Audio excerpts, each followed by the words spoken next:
We're live Welcome back to episode number 2 of the Trellis Transcripts from the shed. or the cottage. The cottage. It's moving in the direction of the cottage. Yes. It needs the next half of drywall back here, but we will get there. We have a lot of things going on in our life. We do. We're making progress in all the right directions. Let's talk about this last week. We released our first episode of Trellis Transcripts, which was me hijacking you. From the government? Is saying, let's sit down on camera. We've talked about this for a long time. We finally did it. Why did we do this? Long form. Because there was so much to share. I think you've mentioned before that we've dropped little bits and pieces here and there on social media, but they were just like little glimmers of what was happening. And there was so much more to the whole picture. So this was fun. That gave us the chance to fill in some of the gaps, hopefully let people know what's been going on in our lives, how we ended up being us, which was huge. Mm-hmm. And then how we went from 2020 to 22 to now and all the things we're doing. Yeah. The great thing about long form is that for those who care, and there's some amazing people out there that care about what's going on in Baltimore. Yes. The stuff that God lets us steward over, our family, the church, the Compassion Center. Yeah. And they get like little clips, and do shorts and pictures on social media. But long form gives people a chance to hear the long version of the story. And so it's good. I'm glad we're doing this. Me too. Yep. I'm grateful people care. Mm-hmm.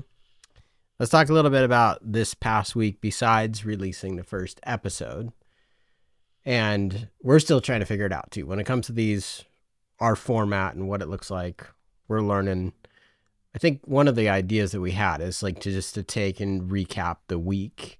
Yeah. Some weeks are more shareable than others. But let's talk about just kind of a typical week for us as a family.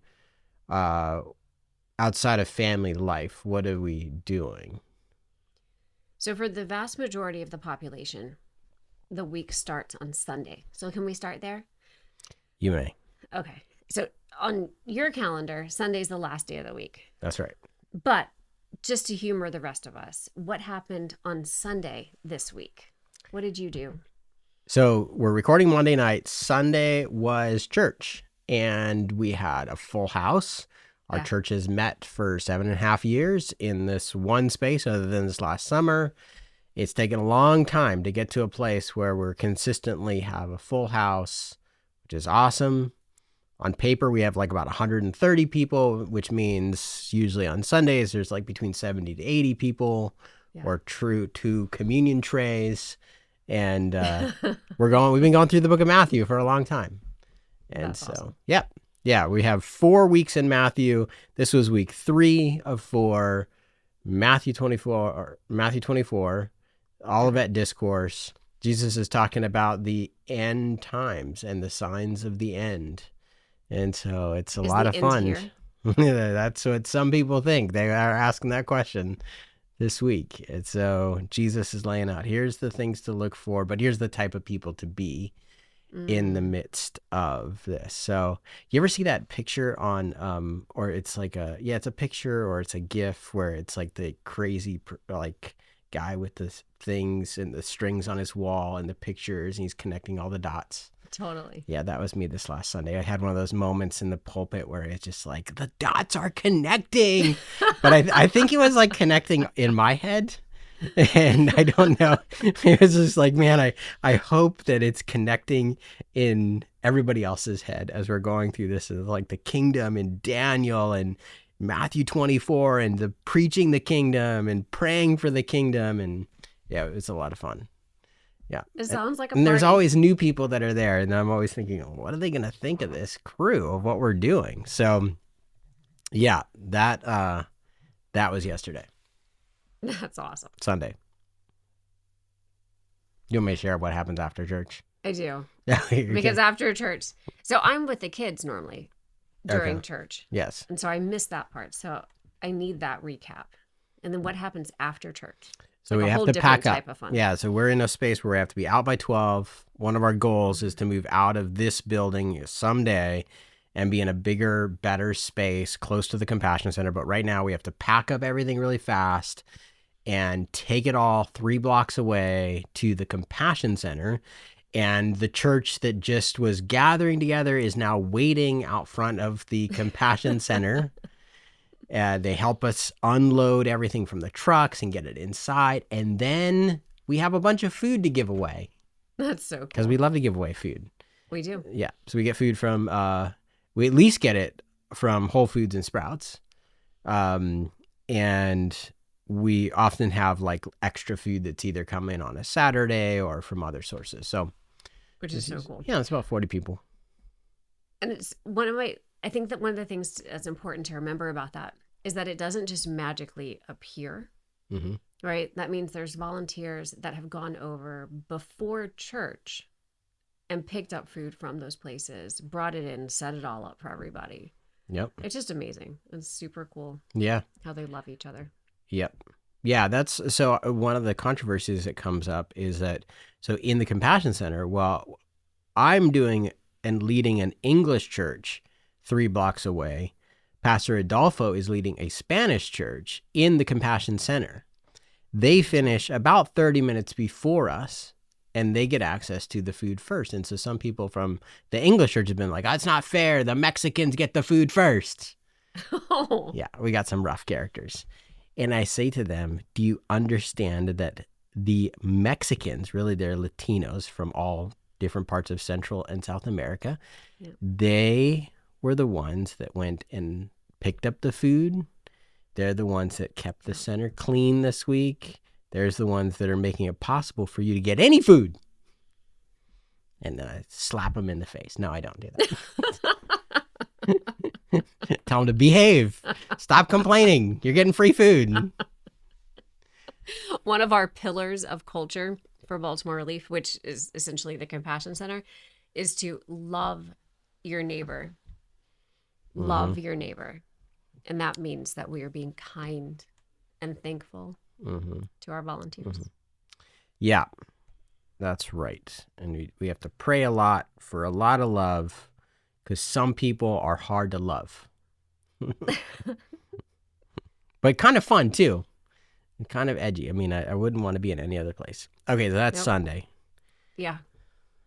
Then what happens after Sunday? We're still figuring out Monday. So historically, Monday for me is like my day off. You were working full time on Mondays. Yes. But as of this recording, the government's still shut down. Did you see that on Polymarket, they're now like the highest bid is for it to reopen like late November. We're gonna go another month and a half. That's fascinating. Yeah. What is Polymarket? Polymarket is a betting platform where you can bet on future events. You can bet on sports games and political events and what's going to happen with the economy. Like, is Jerome Powell going to cut the interest rates by 0.25% in October, by 25% or 50%, right? So that's a bet that's on there. Okay. But it's a better predictor of the future because people's money is tied to it. So the old way of trying to determine what's going to happen, especially with politics, is polling. And that has its own science to it. But with the Polymarkets or Kalshi, which is the US-based one, people are putting their money behind their bets. And so there's this real incentive to figure out what's going to happen and have an edge.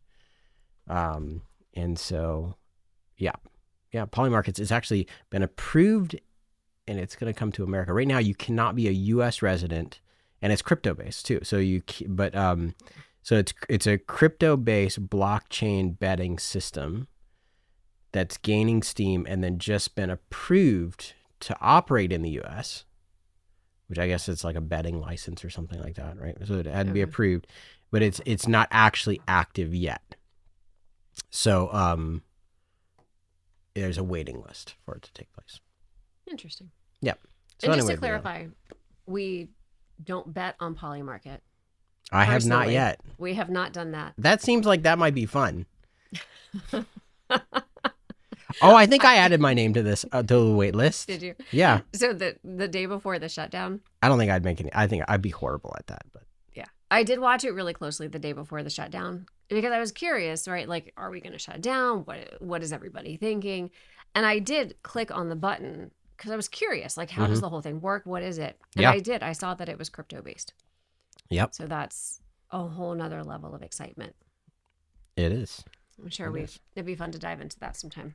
Okay, so Mondays. We're figuring Monday out. We're figuring Monday I've out. hijacked some of your Monday because all of a sudden I have lots of questions and website.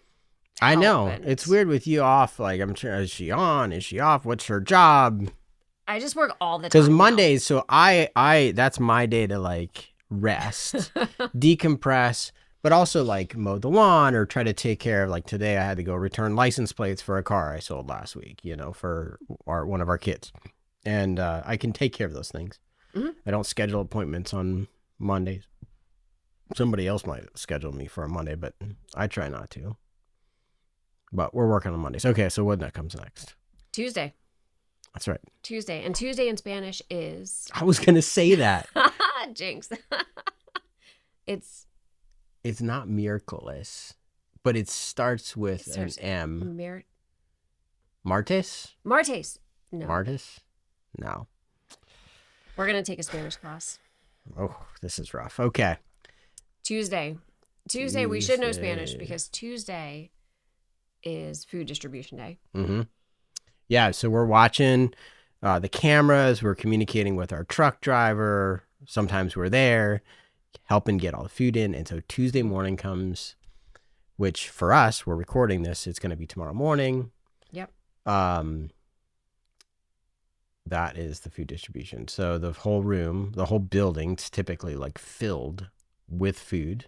Stuffed to the brims. Yeah. Yeah. Right before we started filming, we got a text message of a picture of the truck. There's 5 pallets sitting on there waiting to be unloaded. And so that food has to get unloaded, staged in the compassion center. Yep. So that it can be distributed around 10:30. But what happens at 10? So at 10, I think it's really what happens at 7, right? Like as the sun's rising, the birds are still chirping. You have this really awesome, sweet group of senior citizens that start arriving. My welcoming committee. That's right, because you've been driving in really early. Yeah. The sun's coming up. Josh is driving into Baltimore City, and the seniors are arriving for like pre-food distribution, like community family time, where they just all hang out for a long time. They don't need to. They bring their folding chairs or their milk crates. Yes. I saw somebody bring a folding chair in their wagon. So they pulled their folding chair in their wagon. So smart. Yeah. I love it. Anybody who's watching this that's coming to get food needs to know you don't have to do that to get a good spot in line. No. Because from where we sit, the people that get served at 10:30 are seniors first. Right? Yes. Yeah. So at 10 o'clock, we give out tickets to about 100 seniors that are waiting in line. Mm-hmm. And then we give out another 100, 120 tickets to people who are not seniors. But the thing that I've told the line multiple times is that you don't need to wait here. You have a ticket. You can get that ticket at 9:55, or you can get here at 9:55, get your ticket at 10. And with as regular as the food is, you're going to get good food. If you're number 1 or number 90, you're all getting about the same quality of food. Right. Yeah, you are getting the same quality of food. But they like to just hang out. Which is the coolest thing. Get there thing. early. Yeah, they got their little culture. Yeah. It's a family. Sometimes they bring like a boombox and they start like dancing in the line. Yes. You know, there's like people that live like right there on that street. I feel really bad for them. Like, they're going to be they might want to sponsor our new building. They would love for us to get out of that neighborhood. They might come pack us up. Yes. So that's Tuesday and Friday. Pretty much the same thing, right? Tuesday and Friday. Yeah. What happens Wednesday and Thursday in the middle of the week? Okay, so Wednesday for me is like a administrative day where I can take care of stuff for the church, from home, my home office. Mm-hmm. What do you do on Wednesdays? I'm still figuring that out. Right now, it's all the things. I'm trying to figure out all of the things. I don't even know where to start. It's not for lack of things, that's for sure. No. Yeah. Too many things to list. All of the things that come with a startup that is not actually a startup. Right. Right. What do you mean? What do you mean by it's not actually a startup? Well, I mean, Baltimore Relief, it didn't have the name Baltimore Relief Network, but it's been in existence. The thing that we've just named has been in existence now for years, right? And is doing so much, is so active. And so it's like building a shell around something that has already been alive and active. So it's not really a startup. It's a structuring of a thing that's already alive and blooming and blossoming and going kind of crazy in all the good ways. Yeah, that is the place where you're at in figuring out all the things. I don't envy that. It's like you need wisdom on what to do. Somebody asked me a couple weeks ago how they could pray for me. And I think I told you, I felt bad because I got interrupted and I wasn't able to answer that question in that moment. And that is, if you asked me that today, yes, that's what I would ask for a prayer for. It's just like wisdom and knowing exactly what directions to take us and to lead us. Yeah. Yep. So that's Wednesday, which leads us to Thursday. And Thursday, I usually schedule myself to be in the city. And there are multiple things going on. Usually it's an appointment day for me where I'm meeting with different people. I've got right now one guy who's kind of an intern learning about how we do the Compassion Center.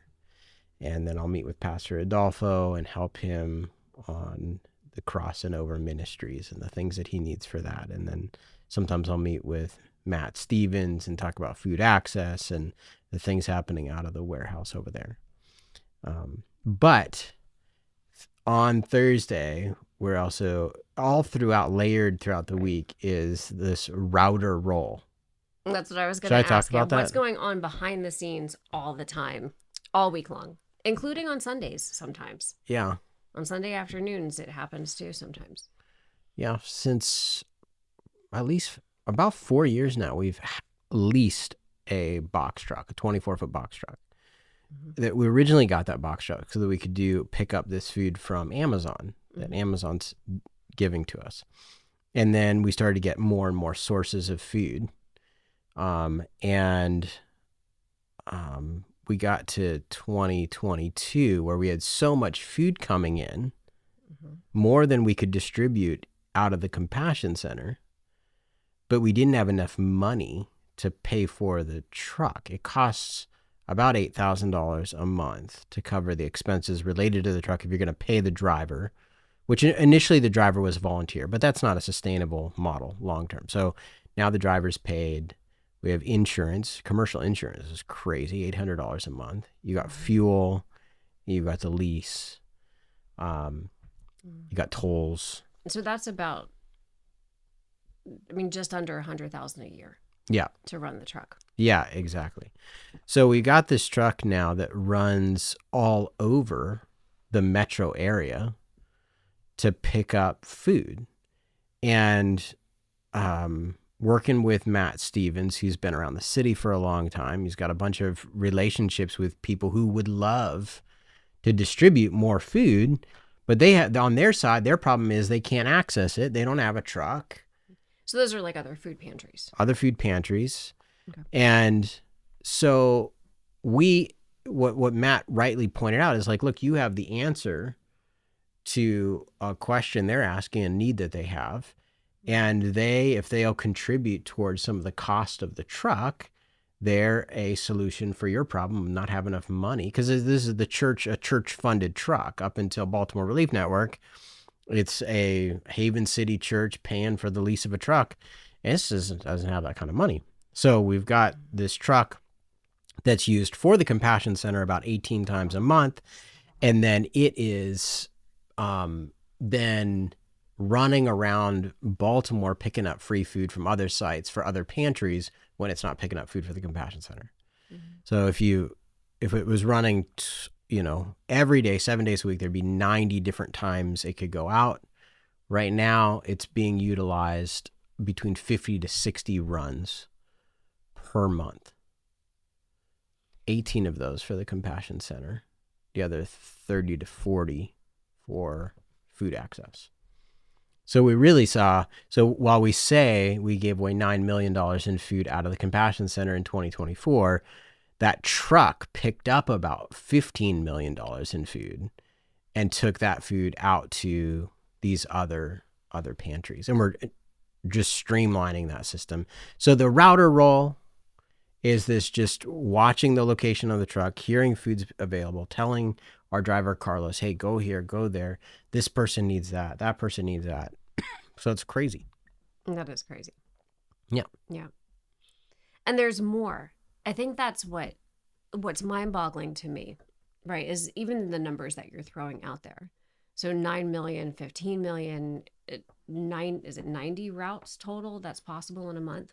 90, yeah. One driver couldn't do that because that would be a good 80 hours a week of driving. No, we don't want to do that to our driver. Yeah. No. But I mean, there's so much more potential. And so I Yeah. think we talk all the time about where we're at right now between church and the Compassion Center, Baltimore Relief Network, right? We're busting at the seams where there is more potential, but we're in this season where we need to be able to take that next step. Yeah. Because Exactly. there's more. So, and just like there's more food that's available, there's more truck moving that is possible. Yeah. There's also more people, right? How many more people are there that could use help, that could be connected in all the different ways? Yeah. Yes. So we are on Thursdays, and that I use that as a springboard to talk about routing the truck. Yeah. And because Thursdays have been a little bit of a challenge because the food that pops up and is available Thursday consistently is coming from a wholesaler. So typically, if you have a supply chain, you have at the bottom rung, you have retail, right? Where a normal person like you and me, we go to the grocery store, we buy our food. Mm-hmm. That's the retail level. Right. And a lot of the free food, like this $9 million in free food that we're receiving and then giving away, that's being received as waste at a retail level. Right. But then you work your way up the supply chain, you go to a wholesale and distribution level. It just so happens on Thursdays we pick up from a wholesaler, which is a location with 80 vendors who work from 2 a.m. to 9 a.m. to flip produce. It's just a giant dock. So they're working overnight to push produce out to the retail stores. All across Maryland. To the restaurants. Yeah. Yeah, this is a state-owned giant dock where trucks come in from farms and these wholesalers receive it, evaluate it, and then resell it out to grocery stores and restaurants. And it's a wild place. But there's food that comes through that just doesn't get sold and it can be picked up. So that there's these different vendors that know, the truck, Baltimore Relief Network truck is coming through and it's ready to pick up food to get out. The problem with that pickup is unlike any other pickup because about 80% of that produce is moldy or it's bruised or it's overly ripe and we can't safely distribute it. So what do we do about that? So we're working on a solution for that, a good solution. Because we had a solution. We had one site that would take it. But the big problem is that it creates a bunch of trash. So if you're a private vendor and you have a dumpster, you're paying either by pound or by the dumpster to have it hauled away. So we would be generating for a site about $600 worth of trash per month for them to receive these pallets of produce. Right. So they decided they didn't want it anymore. Yeah. So now we take it. What I think would be really awesome. So there's a couple of perspectives on this. And I think a creative a possibility for a fun, creative solution. And bear with me on this one, because the first opportunity that it creates is at our center on Thursdays. We know that this food's going to come in, right? Mm-hmm. And we only have so many volunteers right now, and they do a lot. And it would be a really cool opportunity for another set of volunteers to really like come in on Thursdays. It's a pretty regular schedule, a fairly regular time. And it'd be a fun thing for like a group to be able to come in, put on gloves, be willing to get their hands dirty, sort through the produce, and find what can be used that can then be turned over and used in the distribution on Friday. That's brilliant. So I think it's an amazing volunteer opportunity. What I'd like to throw out is like a possible creative solution. And this is where I'm asking the world, whoever hears this, right, for help. Mm-hmm. So we live out here kind of like closer to the country, right? We live out in Frederick County. Mm-hmm. And I remember all last fall and last winter, after pumpkin season, after Christmas tree season, I saw post after post after post of people with farm animals. I think it was mostly goats, but I could be totally wrong. Maybe pigs too. And they were like, hey, if you have your leftover Christmas tree, we'll come pick it up because our goats can eat the Christmas tree. It like adds to their diet. And it was the same with the pumpkins. I think for the pumpkins, it was the chickens, right? Wow. That could like, they like to peck on it and different nutrients for the birds, for the poultry. And so what I would love to see, because the vision is for the city to just really be this like beacon, right, that shines out and is able to bless the surrounding area. Yeah. And so that's what I'm throwing out to the universe tonight, is that it'd be so cool to see some way where it could go full circle and loop in, right? Like this discarded produce that we can't give to other people. Like, is there a solution like out in the country somewhere, or in a more rural area where they can make use of that? That would be great. Wouldn't that be so cool? Yeah. I didn't even tell you this, but last Thursday, as I was looking at what do we do with the extra 2 pallets of waste, I emailed the Maryland Zoo. I just forgot. The zebras want it? Well, I just realized they didn't email me back. Here we are. Like, email us back, Maryland Zoo. That's right. Yeah. No, that would be cool. That would be so cool. Yeah. Yep. We've got it. We've got it ready to go. Yeah. So if people want to volunteer on a Thursday to come through and set up like a produce factory. Yes. Yeah, that'd be awesome. Or we'll throw up some pictures of kind of like what this looks like. But sometimes it's like giant papayas, sometimes it's pineapples or peppers, and like a couple of weeks ago we got the some cucumbers that were good, but they felt slimy on the outside and they just needed to be rinsed off, and they'd be good for another like day or two, and they were okay to be given away. And then some, it just needs to like, hey, we pick it out and we throw it away. And yeah. And then sometimes too, there's just like massive pallets of apples. And it's as easy as taking the apples, putting them in reasonable sized bags so they can be handed out. Yeah. Right. So, or it could be passion fruit that nobody knows what to do with. And that's a whole nother problem. Yeah. Cooking classes. Yeah. Recipes. Come and volunteer. And there, I saw this article this last week that said 30% of food produced worldwide goes to waste. 13% perishes or is discarded before it even reaches supermarkets or restaurants. Consumers, retail, and food service businesses leave another 17% unused. Wow. Yeah, it's crazy. Yeah, I'll put a link in the description. But yeah, there's a lot. If you go up that supply chain, there's a bunch of food that can't be sold off. It's not needed. Sometimes you have prepped food.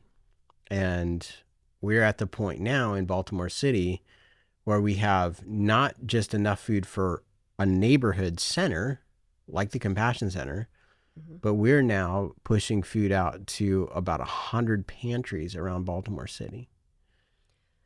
Okay, so with that in mind, because I know I wasn't before marrying you, right? I wasn't as familiar with like, why would we even need food pantries in Baltimore City? So my Mm, perception of a city is that you've got everything super close together, like everything's supposed to be easy to get to, it's walkable. Why do you even need food pantries in the city? Is that mm. can you fill in those blanks for people that might not be as aware? Yeah, I think so. Let's just take our senior program. Mm-hmm. We got 450 seniors enrolled in our senior program. That means that they sat with me or one of our staff members at the Compassion Center. We verified that they're over the age of 60 Mm-hmm. and that they're in need of food. And in that interview, just speaking anecdotally, Mm-hmm. one of the questions we ask is, what's your monthly income, and then what are your expenses like? And most of those seniors, their income is their Social Security check, and it ranges between $800 to $1,200, and their rent is like $300 or $400. Usually, they get some kind of like rental assistance from the government. They'll have a cell phone bill, they'll have an internet bill, and they won't have much left at that point for food. And so when I've asked what I had people sit across from me who said, they would augment their meals with like dog food or pet food, and there's just not enough money for food. And so, And these are people that have worked. yeah. They're on disability for, I mean, very legitimately, like we check to make sure they have a disability letter, Mm-hmm. right? And these are people that are trying to take care of themselves. Mm-hmm. And so you've got a bunch of people who just legitimately do not have enough income. Right. And we also hear about food deserts. Like, what does that mean? Because that was a foreign term for me Mm-hmm. that other people might really not understand either. Yes. Well, in our PC, politically correct culture, we don't call them food deserts anymore. Oh, They're called food access priority areas. can we just break it down into not politically correct? Just like, So like, a food desert is what does that mean? there's a 4-part criteria that at least they use in Baltimore. It has Okay. to do with, is the zip code or the neighborhood. It's a point of geography, that the average household is significantly under the poverty line. Right? I don't know, it's like 98% under the poverty line, but there's a percentage amount that they're under the poverty line on average in a neighborhood. Okay. The second metric is that how many households in that, let's say it's a zip code, how many households have easy access to transportation? They either have a vehicle or they can afford to take public transportation, right? So transportation. The third metric is, how close are they to a source of healthy food? So, Does not 7-Eleven count? 7-Eleven sometimes counts if you've got like perishable food and not just non-perishable food. I think I gotta have to go back and look at it, because they do have, we have a lot of corner stores in Baltimore, which is good and bad. So they just typically have a lot of like bad food. So like an organic beer in a corner store doesn't count as healthy food. No, for it that does not. metric. That is not gonna. It's not gonna help. So you take those data points, and there's a fourth one that I can't remember. You drop them into your computer system, and it generates for you this map. And I think in Baltimore City, it's the planning department does it in conjunction with probably public health school of Hopkins. Okay. And there might be a third party that's in this. I'll link to it. But they put this together, and then this map pops out, and you end up with your food desert map. Okay. Yeah. Okay. And what that boils down to basically is that there's a lot of people in the city that don't have reasonable access to healthy food. Right. Because they either this can't huge get to it amount, or afford it, or it's just not within a reasonable location, like distance of them. I have to go back and look. I'll put a link in the show notes, but I think it's 30% of people who live in Baltimore are in these food deserts. That's huge. Yeah. Huge. And so Yeah. that's why, like, pushing food out through Food Access Coalition to all of these different smaller food pantries, Yeah. that's one of the things that's being Yeah, addressed. exactly. It's not just about the Compassion Center being able to serve its neighbor. The Compassion Center is doing something that's awesome. Yeah. And so, like, I'm very grateful for Baltimore Relief Network and just, taking it to the next level. But the truth is that what's happening out of the Compassion Center is almost unparalleled across the city. Most other pantries maybe do it once a week on a much smaller scale with less volume of food. And so there is a desperate need for something like the Food Access Coalition to be working collaboratively to source this food across the supply chain, to do this logistics from the loading dock to the parking lot, and get this food into these neighborhoods like East Broadway and some of these neighborhoods where it's just like really tough. And the people that are serving in these neighborhoods, they're like, their neighbor, they live there and they're just passionate about their block, and they need like not 24 pallets, they need 2 or 3 pallets, and they can feed their neighborhood, their block. And that's what Food Access is all about. Let's get the food there. I love that so much. Yeah. Yeah. I just want to throw out there that it's not a competition, right? Like, yeah, the Compassion Center, what's happening there, the volume's tremendous. But it's just been a way to partner with all the other humans that are trying to help other humans, right? It's this like super cool organic thing that has grown, and yeah, I just love it. I want to see more. Yeah, I think, the side of me that likes to just like think of ideas and problem solve, I think there's got to be a better solution for food, not just free food in the city, but Baltimore has unique challenges. It's really hard to get grocery stores into the city because grocery stores operate off of a 4% margin. Right. If you add crime and theft to that picture in Baltimore City, there's not a marketplace to be a grocery store in Baltimore. You have too much stuff getting stolen, too many things getting broken, and we just can't keep the grocery stores very easily. But there's a lot of the reason there's only 4% at the retail level is because of this long supply chain, and maybe there's a different way to do it. I like to geek out on that kind of thing. I bet you have ideas. Yes, I do. I do. So speaking of ideas. Yes. So we saw an article come across our feed this week about immigration. Mm-hmm. And I know you have some ideas about immigration. Yes. Can I throw a couple out there for you to talk about? Yeah. All right. So this article that we read, and we can link this too, probably, right? Yep. It talked about different myths surrounding immigration. Mm-hmm. So there's 2 of these that I want to send your way to see what you think. See if it's a myth or if you can debunk it. Is that the right word? Yeah. Do you ever watch Mythbusters? Mm-hmm. I love that. So we're going to play Mythbusters with Josh today about immigration. Yep. So here's myth number 1, our first one. Immigrants are a drain on our country. Myth or fact? That is a myth. So immigrants, we get to work a lot with immigrants. And the cities are a special place for immigrants because they provide the community that immigrants need in order to get themselves established. So the question is, are immigrants a drain on our country? They are not. And so let me give you 3 data points, just anecdotally, just not data points. These are more stories, observations that make me concerned when I hear that kind of rhetoric that they're a drain on our country. It's like, no, that's not happening. In the Baltimore metro area, we had 2 very tragic accidents. We had a car driving on the 695.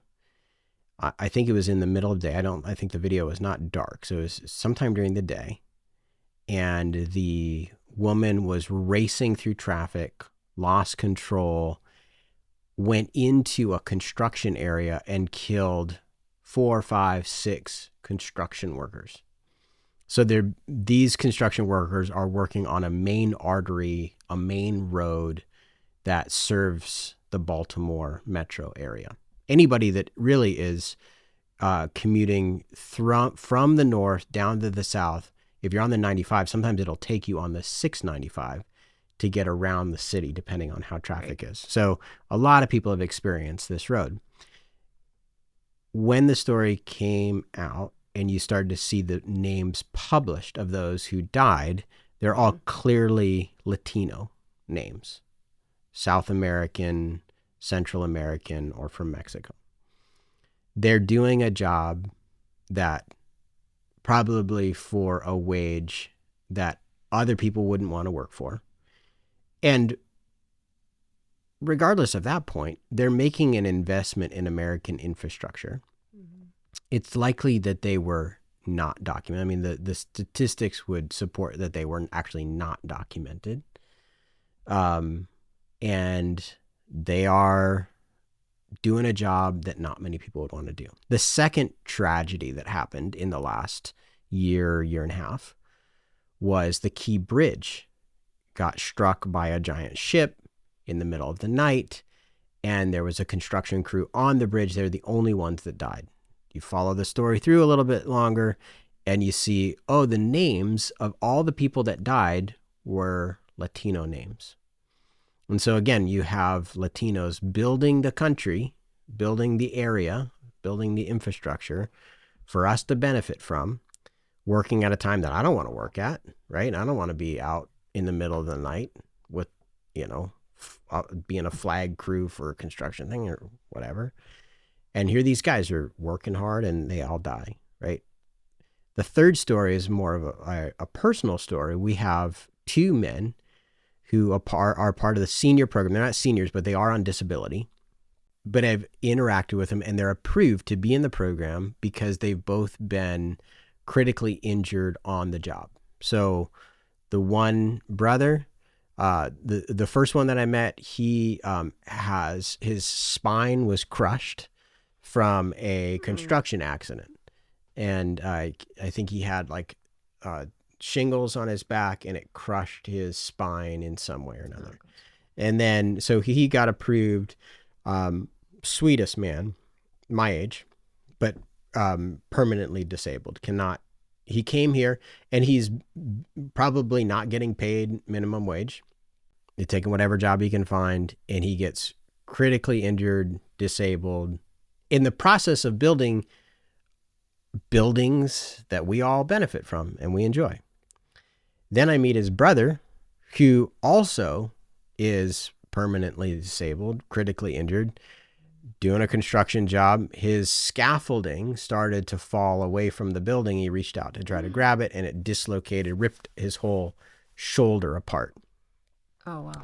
And so here's all of these people who are doing hard jobs in the America that we love and benefit from. They're not getting compensated at the degree that maybe somebody who's documented is compensated at. And so, no, they're not a drain on the country. They're contributing, and they're contributing vibrantly. And many of the ones that I've talked to and spent time with would love to be citizens, are trying to pay taxes, trying to get a tax identification number. You can do that, without even having Social Security. You can get a tax ID number and still begin paying taxes. So, no, I think that is a myth. What's the second one? All right, second one. Most immigrants coming here are criminals. Well, that's clearly a myth. Most immigrants coming here are not criminals. They would love to have a better life. So I fully support the deportation of criminals, but man, we just have a lot of really great neighbors. And the truth is, until AI robots take over, the birth rate is in America is like falling off of a cliff. People are getting married, in the last, I think it's like 20 or 30 years. It's the average marriage rate has gone from 21 to 27. If we were not to have immigrants coming to the country, our productivity and our GDP would like fall through the floor. And which means that the people then who are benefiting from the system no longer benefit from what taxes are collected. It just kind of, the system falls apart. So no, it's not mostly criminals coming to the United States. America needs a good immigration policy. It's not really that hard. And I think that there could be bipartisan support. It almost seems like the political parties in the United States are enjoying having it be an unsolved problem that they can kind of rile up their base with. And it's like a political football that gets thrown back and forth. Yeah. Yes. So thank you for asking me about immigration. Before we close, I just have a question for you. With Baltimore Relief Network, getting it set up, I'm hearing a lot about people not trusting charities or trusting charities less. And so I looked this up and I told you we should talk about this because it is important for people as a big piece of what we're doing right now is fundraising. Yeah. And you're handling donations that are coming through, waiting for the determination letter from the IRS. But there's been some more recent scandals about NGOs and charities that have mishandled money. Where are we at? Is that accurate? Do people distrust charities? Should they trust charities? What do you think? So I think it's healthy to have a healthy dose of skepticism for everything. I think blind trust is just not wise and doesn't make good sense. So if you're asking me if people should just trust charities blindly, no, I don't think they should, because we do live in a world where there are bad people that do bad things. I don't know. I don't know the ins and outs of what every charity is doing. I know we've all seen and heard the horror stories of, whether it's somebody running a charity or somebody running a church, and they have their private jet and their own island and probably their own AI robot factory. Yeah. I think that those probably are few and far between. And I think that what's the expression? One bad apple shouldn't spoil the whole batch. Although if you stick it in a fridge and a drawer, one bad apple actually does. Right? So we all suffer when people do dumb things or when bad people are bad.